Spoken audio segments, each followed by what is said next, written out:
Welcome to your prenatal asana series. We are going to practice Ugrasana, also known as ferocious pose. This asana is usually safe to be practiced in all trimester, except in the third trimester, as the belly grows, we need to be careful of the variations that we are going to practice, especially while practicing the variations of the asana, and especially while practicing stretches in this asana. It's important to remember on the basis of the size of the belly, so keeping the comfort of the women in mind is very important. Also, it's important to remember not to overstretch at any point in time. There are other conditions in which we should avoid this asana. One is sciatica pain. If the woman has been diagnosed with sciatica back pain, in that case, this asana is not suggestive. Other pains such as hip pain, pelvic pain, or otherwise very strong back pain, in these cases also, this asana should be avoided. Otherwise, this can be practiced while keeping certain attention and mindfulness in terms of stretching, specifically in third trimester. This asana has actually many benefits if practiced in a normal pregnancy condition. This asana can help you open the hip area, the pelvic area, stretches the inner thigh, gives relaxation to the lower back as it creates a bit more space. Also, at the same time, if we do stretching variations with this asana, that can help open up and create more space in the abdomens and the chest.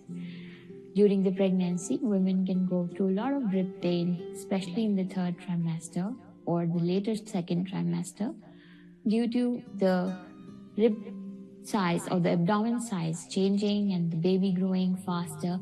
The rib pain can happen, and hence this asana, while practicing with different stretches, can help remove or relieve with the rib pain. This asana will also allow a bit more space for the lungs. As the pregnancy progresses, different organs starts to squeeze down a little bit, or the space for them shrinks for the intestine, for the lungs, and hence the breathlessness is a common phenomena in the pregnancy period. So this asana also creates a bit more space in the body, relieving from the breathlessness. So these are among many benefits of this asana. So the way we practice this is while sitting, we just open our legs wider. Now here, being mindful of the fact that women in the pregnancy period, her body is releasing the relaxing hormone. So there is a risk of overstretching her body. So not to overstretch at any point in time. Reminding her this is very important, especially while doing any stretching practices. So when you stretch the legs, stretch only to the extent of the comfort of the women. Once you have opened the leg, the first basic version of Ugrasana is just opening the leg, long and deep breathing here, and not going anywhere else, keeping the hands wherever is possible and is relaxing. Hence opening just the legs and the pelvic area here. This is simple practice for everyone who can do this in all normal conditions of the pregnancy and during all trimesters. Now here,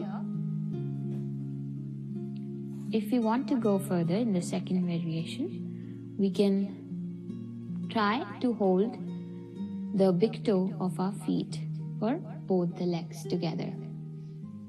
And inhale and exhale in this stretch, being mindful of the belly and the baby.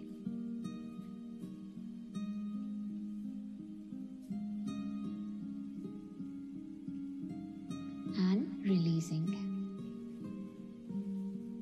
The third variation that can be added in order to stretch the side muscles, open the rib area, is side bending. What we can do is hold our big toe with one of our hands, and as we inhale, we can bend to our left side while taking our right hand overhead. Staying here, and please remind the women to do long and deep breathing and not to hold the breath at any point in time. And exhaling and coming out of the stretch. And practicing it other side. Holding the big toe, inhaling and stretching.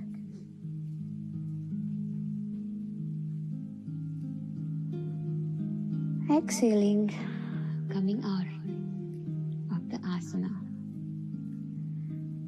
And when you come out of the asana, some women can feel a lot of stretch in the inner thighs. So you can just ask them to shake their legs a little bit, just for a few seconds, to relieve any muscle tension. After the leg stretch, this is a very good practice to relieve any muscle tension. You can always recommend this when you're doing any leg stretching, inner thigh stretching postures. And relieving, coming back into sitting. Keeping the precautions in mind, that's the only thing you need. Otherwise, this asana has many benefits and can be practiced by all women. Thank you.